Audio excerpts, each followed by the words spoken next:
ஜெய் சாயிராம். ஜெய் ஜெய் சாயிராம். உன் வீட்டில் நல்லது நடக்க, உன் கஷ்டங்கள் குறைய உனக்கு ஒரு வாய்ப்பு தரப்பட்டுள்ளது. இதை நம்பிக்கையோடு முழுவதுமாக கேள். இதை கேட்கும் முடிக்கும் தருவாயில் உன் மனம் மாறுவதை, உன் மனதில் ஒரு புது தெம்பு உத்வேகம் வந்திருப்பதை நீயே உணர்ந்து கொள்வாய். நான் இருக்கிறேன். ஓம் சாயிராம். கஷ்டம் வந்துருச்சுன்னா நம்ம வாழ்க்கையில் எப்படி அதை எதிர்த்து நின்று போராடணும், அதை எப்படி நமக்கு சாதகமாக மாற்றிக்கொள்ளணும் அப்படிங்கிறத புரிவதற்காகத்தான் இந்த ஒரு கதை. இந்த கதை முழுவதுமாக கேளுங்க.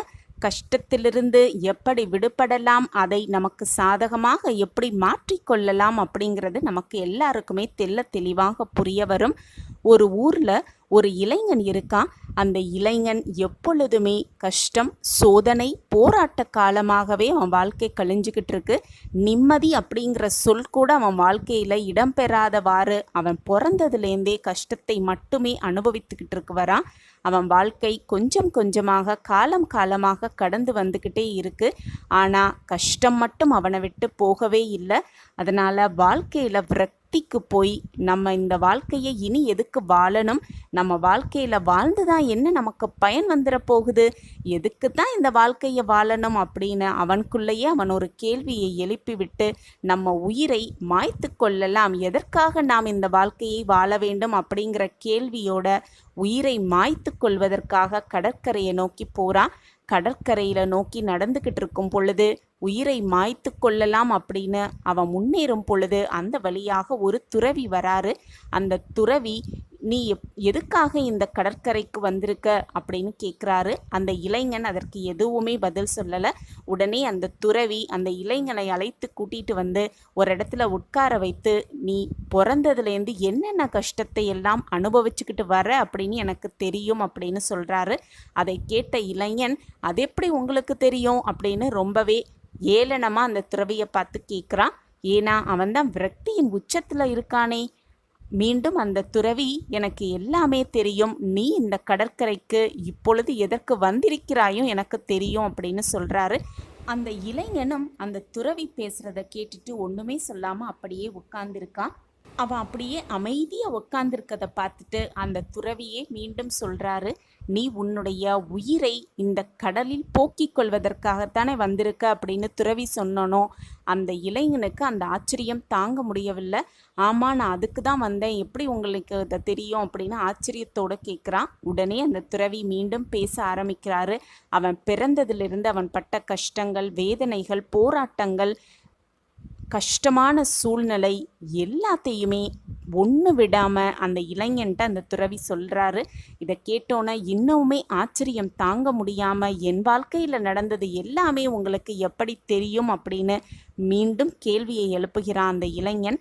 உடனே அந்த துறவி, நான் உனக்கு எல்லாமே தெளிவாக சொல்கிறேன், ஆனால் முதல்ல நான் சொல்கிறத கேட்பியா அப்படின்னு அந்த துறவி கேட்குறாரு. உடனே அந்த இளைஞனும் தலையாட்டுறான்.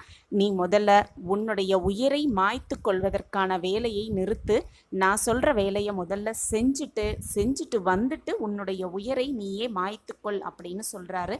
உடனே அந்த இளைஞன், நான் இப்போ என்ன செய்யணும் அப்படின்னு கேட்குறான். உடனே இந்த மீனவர்கள் இப்போது ஒரு கப்பலில் அந்த கடலுக்குள்ளே போகிறாங்க. அந்த மீனவர்களோடு சேர்ந்து நீயும் அந்த அவங்களோட கப்பலில் அந்த படகுல கடலுக்குள்ளே போய் என்ன நடக்குதுன்னு பார்த்துட்டு வா. வந்துட்டு நீ உன்னுடைய உயிரை மாய்ப்பதற்கான வேலையை ஆரம்பியே அப்படின்னு சொல்கிறாரு. இந்த துறவியின் பேச்சை தட்ட முடியாமல் அந்த இளைஞனும் அந்த படகுல ஏறி அந்த கப்பலில் ஏறி மீனவர்களோட போகிறான். அந்த கப்பல் நடு கடலில் போன பிறகு அங்கே இருக்கிறவங்க எல்லாம் முத்து எடுக்கிறதுக்காக கடலுக்குள்ளே குதிக்கிறாங்க. அப்போது சூறாவளி காற்று ஒன்று வீசுது. அந்த கப்பலே அப்படியே நிலை குலைந்து போகும் அளவிற்கு அந்த சூறாவளி காற்று வீசுது. அந்த கப்பலில் இருக்கிறவங்க எல்லாருமே அந்த காற்றை எதிர்கொண்டு தாக்கு பிடிக்கிறதுக்கு என்னென்ன வேலைகள் செய்யணுமோ அத்தனை வேலைகளையும் திறம்பட போராடி அந்த காத்தோட போராடி தன்னுடைய உயிரை காப்பதற்காக போராடுறாங்க. அப்போது முத்து குளிக்க கடலில் விழுந்தவங்க எல்லாம் முத்தான அந்த பொக்கிஷத்தை எடுத்துக்கொண்டு மீண்டும் அந்த கப்பலுக்கு வராங்க. இப்படி அந்த புயலால் மோதிக்கிட்டு இருக்கும் பொழுது அந்த உயிரை மாய்த்து கொள்ளணும் அப்படிங்கிற எண்ணத்தோடு இருந்த அந்த இளைஞன் உடனே கப்பலை நல்லா இறுக்கமாக பிடிச்சிக்கிட்டு என்னை எப்படியாவது காப்பாற்றி விடு இறைவா அப்படின்னு மனசார வேண்டான். ஆனால் அவனுடைய உயிரை மாய்த்து கொள்வதற்காக அந்த கடற்கரைக்கு வந்த இறைவன் இப்போ அந்த கஷ்டமான சூழ்நிலையில் எப்படியாவது என்னை காப்பாற்றிடு அப்படின்னு கதறான். கொஞ்ச நேரத்தில் அந்த புயலின் தாக்கம் குறைஞ்சிடுச்சு. முத்து எடுக்க போனவங்க அந்த பொக்கிஷத்தை எடுத்துக்கிட்டு மீண்டும் கப்பலில் வந்துட்டு கப்பல் திரும்பவும் கடற்கரையை நோக்கி வருது. மீன்கள் எல்லாம் தேவைக்கு அதிகமான மீன்களை எல்லாத்தையுமே எடுத்துக்கொண்டு அந்த கப்பல் கடலை நோக்கி வருது. வரும் வழியில் சின்ன சின்ன படகுகள் எல்லாம் கடல் ஓரத்திலேயே கொஞ்சமான கடலுக்குள்ளேயே வந்து மீன் பிடிக்கிறாங்க. இதை பார்த்த அந்த இளைஞன் அந்த மீனவன்கிட்ட கேட்குறான், இவங்க ரொம்பவே கஷ்டப்படாமல் கடல் பக்கத்திலேயே இருந்து அந்த மீன்களை எடுத்து தான் செய்கிறாங்க. ஆனால் நீங்கள் உங்கள் உயிரையும் துச்சமாக கருதி நடு கடலில் போய் முத்தெடுத்து தேவையான மீன்களை எடுத்துக்கொண்டு நீங்கள் வரீங்க. இவ்வளோ கஷ்டப்படாமல் ஏன் அந்த கடலின் பக்கத்திலேயே அந்த மீன்களை எடுத்து நீங்கள் பண்ணலாமே, ஏன் இவ்வளோ உயிரை பணைய வச்சு பண்ணுறீங்க அப்படின்னு கேட்குறாரு. அதற்கு அந்த மீனவன் கடல் பக்கத்திலேயே பண்ணலாம் தான், ஆனால் சாதாரண மீன்கள் தான் கிடைக்கும். ஆனால் நடு கடலில் வரும் பொழுது தான் பொக்கிஷமான கடற்கடியில் இருக்கும் பல பொக்கிஷங்கள் கிடைக்கும். அதற்காக வாழ்க்கையில் போராட்டம் இருக்கத்தான் செய்யும். காற்று வரும், புயல் வரும், எல்லாம் வரும். எல்லாத்தையுமே மீறி போராடி நம்ம ஜெயிச்சோன்னா தான் நம்ம வாழ்க்கையில் பொக்கிஷம் அப்படிங்கிற கடற்கடியில் இருக்கிற பொக்கிஷம் கிடைக்கும். அதுதான் நம்ம வாழ்க்கையில் மென்மேலும் நம்மளை வளர்ச்சி அடைய செய்யும். அதனால் நானும் அப்படி தான் சின்ன வயசில் இதே மாதிரி பக்கத்துலேயே கடலில் இருக்க மீன்களை பிடிச்சி வியாபாரம் செஞ்சுட்டு வந்தேன். ஆனால் கொஞ்சம் கொஞ்சமாக என்னுடைய வளர்ச்சியை நான் அதிகப்படுத்திக்கிட்டு கடலுக்கு அடியில் போய் கடலோட நடு கடலில் போய் பொக்கிஷங்களை எடுத்துக்கிட்டு வந்து கடல் கரைக்கு போகும் பொழுது என்னுடைய மதிப்பு ரொம்பவே அதிகமாக இருக்கிறத என்னால் உணர முடிஞ்சிச்சு. இதில் உயிர் வந்து துச்சமாக கருதி நான் செய்கிற அந்த ஒரு செயல்தான் என் வாழ்க்கையில் என்னை உச்சத்திற்கு அழைத்து செல்கிறது அப்படிங்கிறத தெளிவாக அந்த இளைஞனுக்கு அந்த மீனவன் உணர்த்தினார். கடற்கரையும் வந்தது. அந்த துறவியும் அந்த இளைஞனுக்காக காத்துக்கிட்டு இருந்தார். அந்த துறவிக்கிட்ட வந்தோன்னே அந்த இளைஞன் பேச முற்படுறான். அதற்கு முன்பாக அந்த துறவி, வாழ்க்கை என்றால் என்ன அப்படின்னு நீ கற்றுக்கிட்டியா அப்படின்னு கேட்குறாரு. உடனே அந்த இளைஞன், இப்பொழுது எனக்கு புரிகிறது, சின்ன கஷ்டம் வந்துடுச்சே அப்படின்னு போராடி அப்படியே உட்கார்ந்து விடாமல் தைரியமாக எதிர்த்து போராடினாதான் வாழ்க்கை அப்படிங்கிற படகை நம்ம போராடி மீண்டு வந்து கரை சேரலாம். கஷ்டம் வந்துச்சுன்னா அது வந்து நம்மளை செதுக்கிக்கிற ஒளியாக நினச்சி நம்ம செதுக்கி நம்ம வாழ்க்கையில் நம்ம ஜெயிப்பதற்காக மிகப்பெரிய ஒரு வழி ஊன்றுகோல் அப்படின்னு நினச்சிக்கிட்டு நம்ம வாழ்க்கையை வாழணும் அப்படிங்கிறத இந்த மீனவர்கள் மூலியமாக நான் புரிஞ்சுக்கிட்டேன். இனி என் வாழ்க்கையில் கஷ்டம் வந்துருச்சே அப்படின்னு துவண்டு போகாமல் அதையே ஒரு வழியாக எடுத்துக்கிட்டு அதில் பயணம் செய்து எந்த தடங்கள் வந்தாலும் அதிலிருந்து நான் மீண்டு வருவேன், எனக்கு வாழ்க்கை பாடம் புரிந்து விட்டது அப்படின்னு அந்த இளைஞன் நம்பிக்கையோடு சொல்லிவிட்டு தன்னுடைய உயிரை மாய்த்து கொள்ளும் அந்த நினைப்பை தூர எறிந்துவிட்டு வாழ்க்கையில் எப்படி வெற்றி அடையலாம் என்ற சிந்தனையோடு அவனுடைய வாழ்க்கை பாதையில் பயணம் செய்ய ஆரம்பித்தான். ஓம் சாயிராம். கஷ்டங்கள் வந்தது, கஷ்டங்கள் வருகிறதென்றால் அது நமக்கான வாழ்க்கையை புதுப்பித்து கொள்வதற்கான வழி அப்படிங்கிறத நம்ம முழுமையாக நம்பணும். நம்ம கஷ்டத்தை நமக்கு இறைவன் கொடுக்குறாரு அப்படின்னா தாங்கிக் கொள்றதற்கான மனதையும் சேர்த்தே கொடுப்பார் என்ற நம்பிக்கையோடு இருக்கலாம். சாயப்பா இருக்க நமக்கு ஏன் மனக்கவலை? அதுவரை பொறுமையாக காத்திரு. இது உனக்கான நேரம். உனக்கான நேர காலமெல்லாம் கூடி வரும் சமயத்தில் தேவையில்லாத பயத்தை போட்டு உன் மனதில் விதைத்து கொண்டு அந்த பயம் உன் மனதை ஆக்கிரமித்து கொண்டு உனக்கான சந்தோஷம் உன்னிடம் வரும் பொழுது நீ அதை அனுபவிக்க முடியாமல், சந்தோஷத்தை ஏற்றுக்கொள்ள முடியாமல் உன் மனம் தத்தளித்து கொண்டிருக்கும். எனவே என் பிள்ளையே, மனதை எப்பொழுதும் நிதானமாக வைத்துக்கொள். முடிந்ததை நினைத்து நினைத்து வருந்திக் கொண்டோ கவலைப்பட்டு கொண்டோ கண்ணீர் சிந்திக்கொண்டோ உட்கார்ந்திருந்தால் உன் வாழ்க்கையை யார்தான் வாழ்வது? உனக்கு கிடைக்கவிருக்கும் சந்தோஷத்தை யார்தான் அனுபவிப்பது? நன்றாக சிந்தித்துப் பார். இவ்வளவு நாள் வேதனையை அனுபவித்தாய். இனி உன் வாழ்வில் மாற்றங்கள் நிகழப்போகிறது என்று நான் உனக்கு கூறுகிறேன். ஆனாலும் அதை நீ ஏற்றுக்கொள்ள முடியாமல், புரிந்து கொள்ள முடியாமல், கஷ்டத்திலும் போராட்டத்திலும் புலம்பலிலுமே உன் வாழ்க்கையை கழித்து கொண்டிருக்கிறாயே.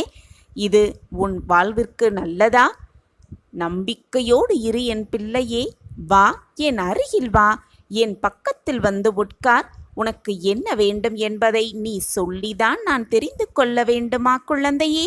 உனக்கு ஆசீர்வதிக்கப்பட்டதை தராமல் நான் எங்கு போகப் போகிறேன்?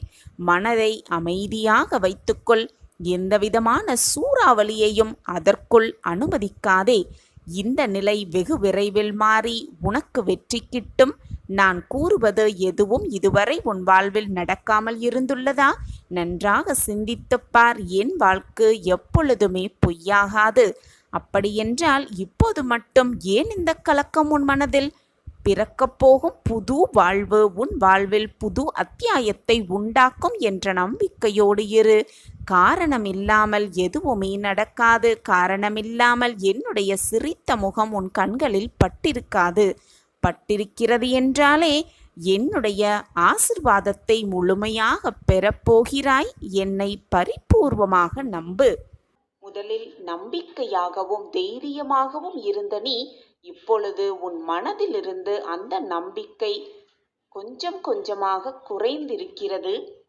நீ அனுபவிக்க வேண்டியது அனுபவித்துதான் ஆக வேண்டும். உன் கஷ்டத்தை மற்றவர்கள் ஏற்கவே முடியாது. மற்றவர்களின் கஷ்டத்தை நீயும் அனுபவிக்க முடியாது. நீ அனுபவிக்க வேண்டியதை நீ அனுபவித்துதான் ஆக வேண்டும். எதற்குமே பதற்றப்படாதே, பயப்படாதே. நான் உன்னோடுதான் இருக்கிறேன். பதற்றப்படாமல் நீ உன் கடமையை செய்து கொண்டே இரு. உனக்கான அந்த நல்ல நாள் நிச்சயமாக உன்னை தேடி வரும். எப்பொழுதுமே உனக்கு இருக்கும் பிரச்சனைகளை நினைத்து கொண்டு அந்த பிரச்சனையினால் நம் வாழ்க்கை என்னாகுமோ ஏதாகுமோ, இப்படி மாறிவிடுமோ அப்படி மாறிவிடுமோ என்று எதிர்மறையாக சிந்தித்து சிந்தித்து உன் மனதை போட்டு காயப்படுத்தி கொண்டு நீயே வேதனைப்பட்டு கொண்டே இருக்காதே. அதிகமாய் கவலைப்பட்டு கொண்டிருக்கும் ஒரு விஷயத்தில் நல்ல தீர்வை நான் உனக்கு கொடுப்பேன் என்ற நம்பிக்கையோடு இரு. நீ கனவென்று நினைத்த உன் வாழ்க்கை நிஜமாக போகும் நேரம் வந்துவிட்டது. உன் அப்பாவாக அம்மாவாக உன்னை என் விழிகளுக்குள்ளும் மனதிற்குள்ளும் வைத்து பாதுகாப்பேன். என் பிரியமான குழந்தை அல்லவா நீ? உனக்கான விடியல் கூடிய விரைவில் பிறக்க உள்ளது. அதற்கான வேலைகளை நான் செய்ய ஆரம்பித்து விட்டேன். உனக்கான அந்த அதிர்ஷ்டம் வரும் நேரம் வந்துவிட்டது. நீ அனுபவிக்க வேண்டியது அனுபவித்துதான் ஆக வேண்டும். உன் கஷ்டத்தை மற்றவர்கள் ஏற்கவே முடியாது. மற்றவர்களின் கஷ்டத்தை நீயும் அனுபவிக்க முடியாது. இதுமே உனக்கு இருக்கும் பிரச்சனைகளை நினைத்து கொண்டு அந்த பிரச்சனையினால் நம் வாழ்க்கை என்னாகுமோ ஏதாகுமோ, இப்படி மாறிவிடுமோ அப்படி மாறிவிடுமோ என்று எதிர்மறையாக சிந்தித்து சிந்தித்து உன் மனதை போட்டு காயப்படுத்தி கொண்டு நீயே வேதனைப்பட்டு கொண்டே இருக்காதே. அதிகமாய் கவலைப்பட்டு கொண்டிருக்கும் ஒரு விஷயத்தில் நல்ல தீர்வை நான் உனக்கு கொடுப்பேன் என்ற நம்பிக்கையோடு இரு. காரணமே இல்லாமல் எதற்காக கவலைப்பட்டு கொண்டே இருக்கிறாய்? நீ இதுவரை எதையுமே இழந்துவிடவும் இல்லை, எதையும் இழந்து விடவும் மாட்டாய் என்பதை எத்தனை முறைதான் நான் உனக்கு சொல்லிக் கொண்டே இருப்பது? என்னுடைய வார்த்தைகள் மீது நம்பிக்கை வைப்பாயா, வைக்க மாட்டாயா? எப்பொழுதுமே சாயி சாயி என்று சொல்லிக்கொண்டே இருக்கிறாய். ஆனால் என் பிள்ளையாக இருக்க வேண்டிய நீ எப்படி இருக்க வேண்டும் என்பதை மறந்துவிட்டு எப்பொழுதுமே கவலைகளோடு புலம்பிக் கொண்டே இருக்கிறாய். எந்த சோகம் வந்தாலும் என்ன சூழ்நிலை வந்தாலும் யாரிடத்திலும் இந்த உலகத்தில் உள்ள எவரிடத்திலும் இல்லாத மனோதைரியம் உன்னில் இருக்க வேண்டும். அதுதான் இந்த அப்பாவின் பிள்ளை. எந்த சூழ்நிலை வந்தாலும் நம்பிக்கையை மட்டும் இழந்து விடாமல் இருக்க வேண்டும். அதுதான் இந்த சாயின் பிள்ளை. எது உன் வாழ்வில் நடந்தாலும் என்னுடன் இருப்பது என் சாயி தேவா என்ற பெருமை உன் மனதில் இருக்க வேண்டும். வாழ்க்கையை பறிபோகிவிடும் சூழ்நிலை வந்தாலும் என் சாயி அப்பா எனக்காக இருக்கிறார், எதையும் பார்த்து கொள்வார் என்ற இருமாப்பு இருக்க வேண்டும். அதுதான் சாயியின் பிள்ளை. உன்னுடைய மனதை வேதனைப்படுத்தும், கவலைப்படுத்தும் எந்த ஒரு சூழ்நிலையும் பிரச்சனை நடந்தாலும் இதுவும் கடந்து போகும், நடப்பது எல்லாம் என் வாழ்க்கையின் நன்மைக்காகவே என்று எடுத்துவிட்டு தைரியமாக நடக்க வேண்டும். அதுதான் சாயியின் பிள்ளை. கண்மணியே, குழம்பாதே, எதுவும் உன்னை விட்டு போகாது. எது நடந்தாலும் எனக்காக ஒரு வாழ்க்கை காத்திருக்கிறது, அந்த வாழ்க்கையை என்னிடம் ஒப்படைக்கவே என் சாயப்பாவும் காத்து கொண்டிருக்கிறார் என்ற அதீத நம்பிக்கையும் மனோதைரியமும் உன்னில் இருக்க வேண்டும். அப்பொழுதுதான் நீ சாயியின் பிள்ளை. இப்படி நீ சொல்லிக்கொண்டே இருந்தால், எண்ணிக்கொண்டே இருந்தால் உன் வாழ்க்கையில் எப்பொழுதும் கண்ணீருக்கு இடம் இருக்காது, கவலைகளுக்கு இடம் இருக்காது, சோகத்துக்கு இடம் இருக்காது. உன்னுடைய மகிழ்ச்சி பெருகிக் கொண்டே இருக்கும். இப்படி நீ இருந்தால் காரணமே இல்லாமல் கவலைப்படும் உன்னுடைய குண அதிசயம் கூட உன்னை விட்டு விலகிவிடும். எனவே என் குழந்தையே, எதற்கெடுத்தாலும் காரணமே இல்லாமல் கவலைப்பட்டு கொண்டே இருக்காது. எதுவும் உன்னை விட்டு விலகி போகாது. விலகி போகும்படி நான் விட்டுவிடவும் மாட்டேன். நீ சாயியின் பிள்ளைதானே? நம்பிக்கையோடு இரு, தைரியமாக இரு, எதையும் எதிர்கொண்டு நின்று போராடும் தன்னம்பிக்கையோடு இரு. உன் சாயப்பா என் கைக்குள் தான் உன்னை வைத்திருக்கிறேன். என்னை மீறி எதுவுமே உன் வாழ்க்கையில் தவறாக நிகழும்படி நான் விட்டுவிட மாட்டேன். தைரியமாக இரு, சந்தோஷமாக இரு, ஆனந்தமாக இரு. உனக்காக ஒரு வாழ்க்கை நிச்சயமாக காத்திருக்கிறது. அந்த வாழ்க்கையோடு உன் சாயப்பாவும் உனக்காகவே காத்து கொண்டிருக்கிறேன். அனுதினமும் எது நடந்தாலும் என்னையே உன் மனதார நினைத்து கொண்டிருக்கிறாய். அப்படி இருக்கையில் உன்னை கஷ்டப்படவோ வேதனைப்படவோ துன்பப்படவோ விட்டுவிட்டு நான் அப்படியே இருந்து விடுவேன் என்று நீ நினைக்கிறாயா? உன் மனதை முதலில் மாற்றிக்கொள். என் மீது இருக்கும் நம்பிக்கையை இழந்து விடாதே. அது மட்டுமல்லாமல் என்னையே, உன் அப்பாவையே நம்பிக்கை இல்லாமல் பார்க்காதே.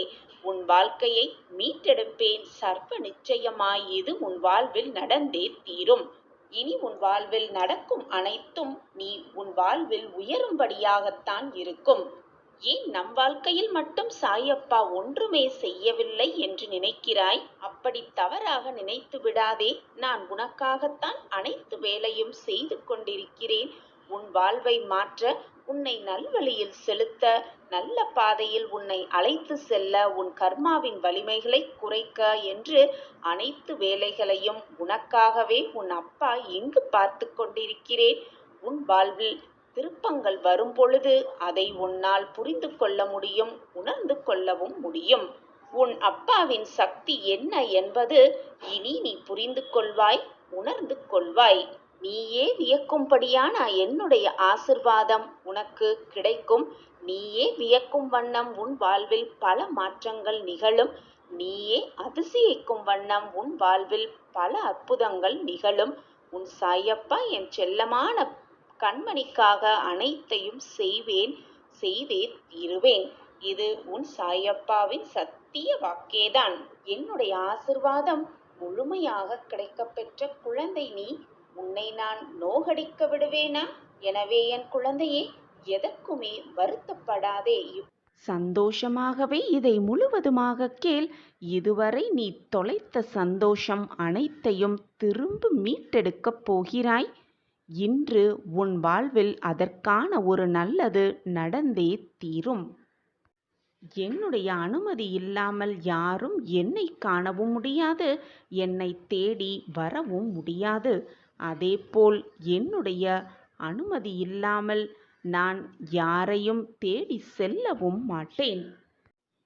நான் தேடி கண்டுபிடித்த பொக்கிஷம் நீ. உன்னுடைய நல்ல எண்ணங்களும் நல்ல செயல்களும் எனக்கு தெரியாமல் இல்லை. உன்னுடைய உயர்ந்த குணமும் எனக்கு புரியாமல் இல்லை. நீ புண்ணியம் செய்த பாக்கியசாலி. அதனால்தான் உன் மனம் வேதனையாக இருக்கும் சமயத்தில் நீ என்னை தேடி வந்தாய். நானும் உன்னுடைய வேதனையை தீர்க்க உன்னை தேடி வந்திருக்கிறேன். தொலைந்த கஷ்டத்தையெல்லாம் மீட்டெடுத்து தரப்போகிறேன். இது நாள் வரை நீ இழந்தது அனைத்தையும் ஆனந்தமாக பெறப்போகிறாய். உன் ஆசைகள் அனைத்தும் உனக்கு ஈடேறப் போகிறது. அதற்கான அறிகுறி இன்றே உனக்கு தெரியும். மகிழ்ச்சியாக இரு. எது நடந்தாலும் உன் புன்னகையை மட்டும் உன் முகத்தில் வைத்து கொண்டே இரு. வானமே இடிந்து உன் தலையில் விழும் சூழ்நிலை வந்தாலும் அமைதியாக இரு. எனக்கு நடப்பது அனைத்தும் நன்மையாகத்தான் இருக்கும் என்பதை முழுமையாக நம்பு. உன் நம்பிக்கையே உன் வாழ்க்கையை காப்பாற்றும். இதோ நீ செய்த புண்ணியத்தின் பலனாக நான் உன்னை தேடி உன் இருப்பிடம் நோக்கி, நீ இருக்கும் திசை நோக்கி உன்னிடமே நிரந்தரமாக இருக்கவே வந்திருக்கிறேன். உன் தொலைந்த கஷ்டத்தை அனைத்தையும் மீட்டெடுத்து மீண்டும் உன்னிடம் சேர்க்கப் போகிறேன். இப்பொழுதெல்லாம் நீ எனக்கு யாருமே இல்லை, கவலை என்று வந்துவிட்டால் பகிர்ந்து கொள்ளக்கூட யாருமே இல்லை, ஆறுதல் வார்த்தைகள் கூட சொல்லக்கூட எனக்கு எவருமே இல்லை என்று தனிமையில் உட்கார்ந்து புலம்பிக் கொண்டும் மனவேதனையோடு குழம்பிக் கொண்டும் இருக்கிறாய். நீ மட்டும் வேதனைப்படவில்லை என் பிள்ளையே. உன்னோடு சேர்ந்து உன்னை சுற்றி இருப்பவர்களையும் வேதனைக்கு ஆளாக்கி கொண்டிருக்கிறாய். என் அன்பு பிள்ளையே, உனக்கு வேலை செய்ய உரிமை உண்டு. ஆனால் வேலையின் பலனை பெற முடியவே முடியாது. வெகுமதிக்காக நீ ஒருபோதும் செயலில் ஈடுபடவே கூடாது. செயலற்ற தன்மைக்காக நீ ஏங்கவும் கூடாது. உன் வாழ்க்கை உனக்கு சர்வ நிச்சயமாக அனைத்தையும் கொடுக்கும். உன் மனசாட்சிக்கு சரி என்று தோன்றுவது, அப்படி தோன்றினால் தயக்கமின்றி அதை செய்து கொண்டே இரு. வேறு எவரை கண்டும் அச்சம் கொள்ள வேண்டிய அவசியமே இல்லை. உன் மனதிற்கு எது சரி என்று படுகிறதோ, உன் மனதிற்கு எது இதுதான் சரி என்று தென்படுகிறதோ, அதை மற்றவர்கள் ஏதாவது கூறுவார்களோ என்று நினைத்து விட்டுவிடாதே. அதுதான் மிக சரியாக இருக்கும் உன் வாழ்விற்கு. உன் வாழ்வில் நீ சந்திக்கும் இன்பம் துன்பம் அனைத்துக்கும் உன் வினைகளே காரணம். உன் கர்ம வினைகளே காரணம். என் அன்பு பிள்ளை, ஏதேனும் ஒரு காரியங்களை ஏதேனும் ஒரு நிகழ்வுகளை செய்ய வேண்டும் என்று விருப்பம் கொள்கிறாய். அந்த செயல்களை செய்வதற்கான அத்தனை வேலைகளையும் செய்து வைத்து விடுகிறாய். எல்லாம் தயாராக இருக்கும் வேளையில் அந்த செயல்களை இன்று துவங்கலாமா அல்லது மறுநாள் துவங்கலாமா என்ற குழப்பம் உன் மனதில் முதலில் எழுகிறது. ஏன் இந்த குழப்பம் உன் மனதில் எழுகிறது தெரியுமா? நாம் செய்வது வெற்றி பெறுமா அல்லது ஏதாவது தடங்கல்கள் வந்துவிடுமோ? துவங்குவது நல்ல வழியில் முடியுமா அல்லது முடியாமல் போய்விடுமா என்ற குழப்பம்தான் உன் மனதில் முதலில் வருகிறது. உன்னுடைய செயல்கள் கடினமாக இருப்பதால் நீ துணிந்து அதை செய்யாமலேயே இருக்கிறாய். ஆனால் என் பிள்ளையே, அது உண்மையே அல்ல. நீ துணிந்து ஒரு செயலை செய்யாமல் இருப்பதால்தான், தயங்குவதால்தான் அந்த நிகழ்வு நிகழப்படாமலேயே இருக்கிறது, நிறைவேறாமலேயே இருக்கிறது. எந்த காரியமானாலும் அதை செய்யும் முன்பாகத்தான் தயக்கமும் பயமும் இருக்கும். எதை பற்றியும் கவலைப்படாமல் தைரியமாக நீ செயல்களை செய்ய ஆரம்பித்தால், உனக்கான முதல் அடியை எடுத்து வைத்துவிட்டால் அது சென்று கொண்டேதான் இருக்கும். உனக்கான தடைகள் எங்கு வந்தாலும், தங்கு தடைகள் என்ன உன்னை சூழ்ந்தாலும் கூட நீ அனைத்தையும் தாண்டி சென்று கொண்டேதான் இருப்பாய். எப்படி தெரியுமா? உன்னுடைய வழித்துணைக்குதான் நான் ஒருவன் இருக்கிறேனே. உன் அப்பா உன்னோடு இருக்கும் வரை நீ எதற்காக பயப்படுகிறாய்? எதற்குமே தயங்காமல் பயப்படாமல் செய்ய ஆரம்பி. நீ தயங்காமல் ஒரு செயலை செய்ய ஆரம்பித்து விட்டாலே எந்த ஒரு தடைகளையும் சுலபமாக தாண்டி அதை வெற்றியை உன்வசம் ஆக்கிக் கொள்ளலாம். நிச்சயமான மாற்றங்களை உன் வாழ்வில் நிகழ்த்தியே தீரலாம். நீ ஏற்றும் விளக்கிற்கு வெளிச்சத்தை கொடுக்க மட்டுமே தெரியும். இருளாக இருக்கும் இடத்திற்கு வெளிச்சத்தை கொடுப்பதற்கே அந்த விளக்குக்கு புரியும். ஆனால் எந்த இடத்தில் வெளிச்சத்தை வர வைக்க வேண்டும் என்பது உனக்குதானே புரிய வேண்டும். அந்த விளக்கு ஒளியை வீட்டில் எங்கு வைத்தால் வீடு முழுவதும் பிரகாசமாக்கலாம் என்ற முடிவை நீதானே எடுக்க வேண்டும் பிள்ளையே. அதே போலத்தான் உன் வாழ்க்கையும். உனக்குள் இருக்கும் திறமையை எங்கு உபயோகப்படுத்த வேண்டும், எங்கு உபயோகப்படுத்தினால் அது நிறைவான வெற்றியாக வளரும் என்பதை நீதானே முடிவு செய்ய வேண்டும். உனக்குள் பல திறமைகள் இருக்கிறது. இன்னும் எத்தனை நாட்கள்தான் அதை அனைத்தையும் உன் மனதிற்குள்ளேயே போட்டு பூட்டி வைத்து கொண்டிருக்கப் போகிறாய்? தயங்காமல் அனைத்தையும் வெளியே எடுத்துக்கொண்டு வா. உனக்கு தேவையான அனைத்தையும் உனக்கு பக்க பலமாக இருந்து நான் உனக்கு வழங்கி கொண்டே இருப்பேன் என்பதை மட்டும் எந்த நொடியும் மறந்துவிடாதே, மறுத்தும் விடாதே. ஒரு தாயாக தகப்பனாக உன்னப்பா உன்னோடு இருக்கும் வரை எதற்குமே நீ பயப்படவோ அஞ்ச வேண்டிய அவசியமே இல்லை. சாயப்பா இருக்க உனக்கு ஏன் மனக்கவலை? முதலில் உன்னுடைய முயற்சியை வெளிப்படுத்து. ஆம் என் பிள்ளையே, நீ முயற்சியும் செய்தாய், ஆனால் அதில் தோல்வியும் அடைந்தாய் என்பது எனக்கு நன்றாகவே தெரியும். தோல்வியுற்று மீண்டும் தன்னம்பிக்கையோடு எழுந்து மீண்டும் போராடி பார்த்தாய். ஆனால் மீண்டும் உனக்கு அவமானமே மிஞ்சியது. மனம் தளராமல் மீண்டும் மீண்டும் முயற்சி செய்து இன்று கடைசி தருணத்தில் வந்து நிற்கிறாய். வாழ்வையே பார்த்து பயந்து நடுங்கிக் கொண்டு நிற்கிறாய். மனதளவில் காயப்பட்டும் இருக்கிறாய். அனைத்தையும் அறிந்தவன் உன் சாயிநாதர் தானே. அனைத்தையும் நான் பார்த்து கொண்டுதான் இருக்கிறேன். என் பார்வை எப்பொழுதும் உன் மீது இருந்து கொண்டுதான் இருக்கிறது. ஆனால் எனக்கு ஒரு சந்தேகம் தோன்றுகிறது. நீ விதையா அல்லது விட்டில் பூச்சியா என்பதுதான் என்னுடைய சந்தேகம். விதையை ஊன்றினால் அது விருட்சமாக பல காலங்களில் வளர்ந்துவிடும். ஆனால் விட்டில் பூச்சி சில நிமிடங்கள், சில நொடிகள் மட்டுமே வாழும். அந்த விட்டில் பூச்சியைப் போல் மட்டும் இருந்து விடாதே. விருட்சமாய் வாழ்வில் பிரம்மாண்ட வெற்றியை அடைய வேண்டும் என்ற சிந்தனை மட்டும் உன் மனதில் இருக்க வேண்டும். உனக்கு உறுதுணையாக பக்க பலமாக நான் உனக்கு துணையாக இருந்து அனைத்தையும் செய்து கொண்டே இருப்பேன். உன்னப்பா உன்னோடு இருக்கும் வரை எதற்குமே நீ கவலைப்பட வேண்டிய அவசியமே இல்லைதானே? நான் சொல்வது சரிதானே என் குழந்தையே? அதற்கு நீ கொஞ்சம் பொறுமையாக இருக்க வேண்டியது மிக மிக அவசியம். உனக்கு கொடுத்த வாக்கின்படி அந்த வாக்கை நிறைவேற்றுவதற்கு நான் என்னுடைய சமாதியிலும் கூட வேலை செய்து கொண்டுதான் இருக்கிறேன். உன் வாழ்வில் என் அற்புதம் தொடங்க நான் வழிவகை செய்து கொண்டுதான் இருக்கிறேன். இப்பொழுது உன் வாழ்க்கையில் நீ பட்டு கொண்டிருக்கும் கஷ்டத்தை கூடிய விரைவில் உன் வாழ்விலிருந்து விலக்கி வைத்து உனக்கான சந்தோஷத்தையும் நிம்மதியையும் உனக்கான அற்புதத்தையும் ஆனந்தத்தையும் உனக்கு கொடுக்கத்தான் போகிறேன். என்னுடைய இந்த வார்த்தை உன் செவிகளில் வந்து எப்பொழுது சேருதோ அந்த நிமிடத்திலிருந்து உனக்கான நல்லது உன்னை நோக்கி வந்துவிட்டது என்றுதான் அர்த்தம். இனி நடக்கப் போவது அனைத்துமே உனக்கு சுபமாகவே இருக்கும். நீ என்றென்றுமே என்னுடைய ஆசிர்வாதத்தோடு வளமாகவும் நலமாகவும் சந்தோஷமாகவும் வாழப்போகிறாய். அதற்கு உன் சாயப்பா நானே சாட்சி. தினமுமே நம்பிக்கையோடு என்னுடைய உதியை உன் நெற்றியில் இட்டுக்கொள். அது மட்டுமல்லாமல் என்னுடைய நாமத்தை வாயால சொல்லிக்கொண்டே இரு, மனதால் உச்சரித்து கொண்டே இரு.